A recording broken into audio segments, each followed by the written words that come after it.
Hello friends. तो एक common question हम सबको रहता है कि आने वाले सालों में कौन से ऐसे स्टॉक्स हैं जो कि मल्टी बैगर्स बन सकते हैं। ऑनेस्टली स्पीकिंग तो ऐसा क्लेम तो कोई भी नहीं कर सकता किसी भी पर्टिकुलर स्टॉक के बारे में, लेकिन हाँ कई सारे पैरामीटर्स ऐसे हैं जिनके बेसिस पे हम अच्छी वैल्यूएबल पिक्स कर सकते हैं।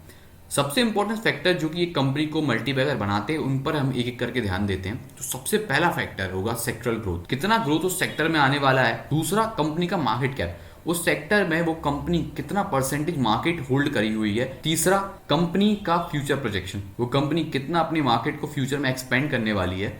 चौथा, कंपनी के फाइनेंशियल्स, ऑब्वियसली प्रॉफिट ग्रोथ पिछले 5 साल की खास तौर पे। और पीयर, पांचवा पीयर ग्रुप, सेम सेक्टर्स में दूसरी कंपनीज किस तरीके से परफॉर्म कर रही हैं। तो ये कुछ फैक्टर्स हैं जिनके बेसिस पे हम कुछ अच्छे पिक्स बना सकते हैं। तो आज हम कुछ ऐसे ही वैल्यूएबल स्टॉक्स पर डिस्कशन करने जा रहे हैं जिनका सेक्टर आने वाले समय में काफी ज्यादा बड़ी ग्रोथ दिखाने वाला है, और साथ ही साथ कंपनी के स्ट्रॉन्ग फाइनेंशियल्स जो कि इस कंपनी को शायद आने वाले समय में मल्टीबैगर्स बना सकते हैं। एक चीज हम यहाँ पे क्लैरिफाई करते हैं कि हम किसी भी तरीके की स्टॉक रिकमेंडेशन यहाँ नहीं दे रहे हैं, सिर्फ अपनी इनसाइट शेयर कर रहे हैं ताकि आप सही इन्फॉर्मेशन तक पहुंच सके। तो आज हम ऐसे ही कुछ हिडन जेम्स पे ब्रेक डाउन करेंगे। स्टार्ट करते हैं सबसे पहली कंपनी, वेरी एक हिडन जेम तो बिल्कुल भी नहीं है। तो पहली कंपनी होगी IRFC, Indian railway finance corporation. आपने खुद अपने एक्सपीरियंस में ये बात ऑब्जर्व करी होगी कि पिछले 2-3 सालों में रेलवे इंफ्रास्ट्रक्चर पर गवर्नमेंट बहुत ज्यादा काम कर रही है। जहां भी आप जाते हो कि बड़े बड़े शहरों में, इनफैक्ट छोटे डिस्ट्रिक्ट्स में भी, तो काफी ज्यादा रेलवे इंफ्रास्ट्रक्चर पे हमें काम होते दिख रहा है गवर्नमेंट की तरफ से। IRFC वो कंपनी है जो उन कंपनीज को फंडिंग करती है जो रेलवे सेक्टर से जुड़ी हुई है,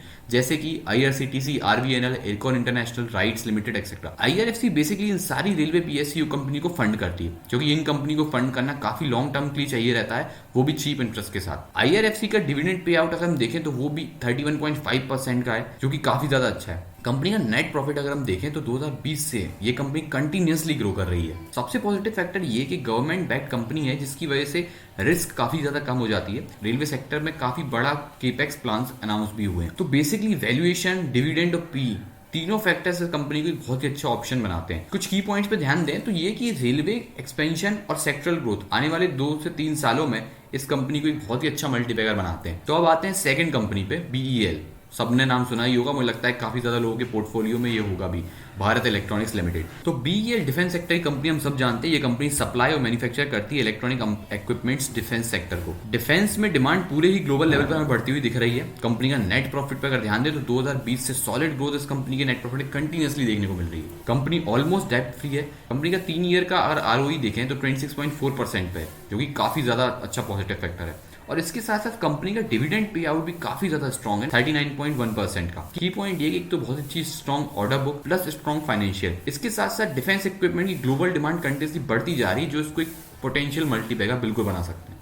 तो लास्ट स्टॉक पर आते हैं तो वो होगा ITC, जिसे बहुत से लोग FMCG कंपनी मानते हैं, जबकि इसमें होटल्स, पेपर बोर्ड, पैकेजिंग और एग्रीकल्चर, इन 4 सेगमेंट में इसका बिजनेस डाइवर्सिफाइड है। ITC इंडिया की लार्जेस्ट सिगरेट मैन्युफैक्चर कंपनी है, तो हमें पता ही है। कंपनी ऑलमोस्ट डेट फ्री है अगेन, और एक स्ट्रॉन्ग डिविडेंड पे आउट के साथ साथ कंपनी का ROE भी 3 साल से लगभग 28% पर है। 2020 से कंपनी का नेट प्रॉफिट देखें तो उसमें भी अच्छी ग्रोथ देखने को मिली है। सबसे मेन पॉजिटिव फैक्टर ये कि काफी डाइवर्सिफाइड बिजनेस मॉडल है इसका। ITC का 4 सेगमेंट पे डिवाइडेड है। FMCG सेक्टर जिस हिसाब से पॉजिटिवली ग्रो कर रहा है, उससे सबसे ज्यादा फायदा पहुंचने वाली कंपनियों में से एक होगी ITC। की पॉइंट ये कि एक तो ये कंपनी काफी ज्यादा सेफ है और साथ ही साथ एक स्टेबल ग्रोथ दिखाती है। ये सारे फैक्टर्स धीरे धीरे कहीं ना कहीं इस कंपनी को एक अच्छा मल्टीबैगर बना सकते हैं।